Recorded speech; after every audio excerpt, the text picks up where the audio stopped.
আসসালামু আলাইকুম রহমতুল্লাহি ওবরকাতুহু।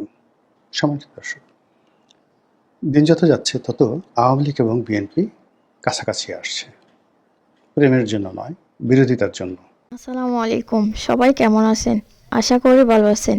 আপনারা সবাই ভিডিওর শুরুতে ভিডিওর কিছু অংশবিশেষ দেখে বুঝতে পেরেছেন ভিডিওটা কতটা গুরুত্বপূর্ণ। তাই আর বেশি কথা না বাড়িয়ে চলুন আমরা মূল আলোচনায় চলে যাচ্ছি। তার আগে সবাইকে রিকোয়েস্ট করব, যারা আমাদের চ্যানেলে নতুন আছেন প্লিজ সবাই সাবস্ক্রাইব করে সাথে থাকুন। চলুন ভিডিওটা দেখি। আসসালামু আলাইকুম রহমতুল্লাহি ওবরকাতুহু।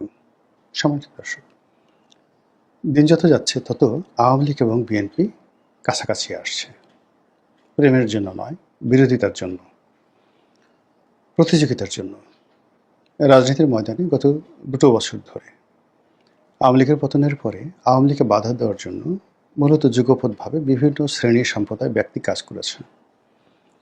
একথা সত্য যে 17 বছরের ক্রমাগত শাসনে, শোষণে, তাদের অত্যাচারে সমাজের মানুষ দিশেহারা হয়ে পড়েছিল। বহু মানুষ কায়মনো বাক্যে চেয়েছিল যে আওয়ামী লীগের পতন হোক। কিন্তু বাস্তবতা হলো যে আওয়ামী লীগের পতনের পরে যে পরিবেশ পরিস্থিতির সৃষ্টি হয়েছে এবং এখন পর্যন্ত যেটা চলছে, সেক্ষেত্রে এদেশে একজন অন্ধ, একজন বোবা, একজন বেকুব কেউ বলতে পারবে না যে আওয়ামী লীগ জমানাতে যে মন্দ কাজগুলো হয়েছে তার চেয়ে এখন মন্দ কাজ কম হচ্ছে। একজন লোক বলতে পারবে না যে আওয়ামী লীগ জমানাতে যে ভালো কাজগুলো হয়েছে দেশের জন্য, জাতির জন্য, কল্যাণের জন্য, ব্যবসার জন্য, বাণিজ্যের জন্য, তার চেয়ে আরও বেশি কাজ এই জমানাতে হচ্ছে। আমরা ডক্টর মোহাম্মদ ইউনূসের জমানাতে দেখেছি যে এক রাশ কথার ফুলঝুরি। তিনি কেবল কথা বলেই চলেছেন। কেউ শুনুক বা না শুনুক তিনি বলবেনই। কেউ টিটকারি করুক, হাসুক, মস্কারা করুক, এটা কোনো বিষয় নয়। তাকে হাসতেই হবে জনগণের সামনে, আর ক্রমাগত মানুষকে স্বপ্ন দেখাতে হবে। এবং যেন তেন স্বপ্ন নয়, একেবারে ডাহা মিথ্যা স্বপ্ন।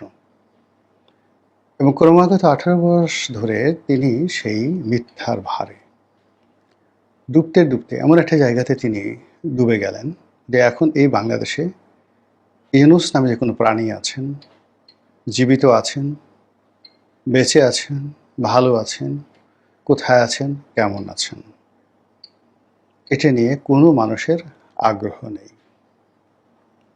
মানুষ তাকে খুঁজে গালি দেওয়ার জন্য, মানুষ তাকে খুঁজে বদনাম করার জন্য। এমন অনেক ঘটনা ঘটে, তিনি হয়তো সেই কাজগুলো করেননি, কিন্তু তারপরে লোকজন তাকে বকাঝকা করছে।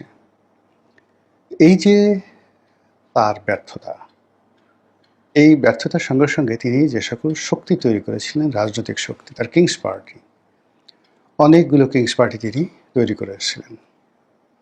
তার মধ্যে শুধু এনসিপিকে আমরা এখন একটা বাস্তব অবস্থায় দেখতে পেরেছি, কিন্তু এনসিপির বাইরে আরও প্রায় 30-35টি বা 40টির মতো কিংস পার্টি তৈরি হয়েছিল।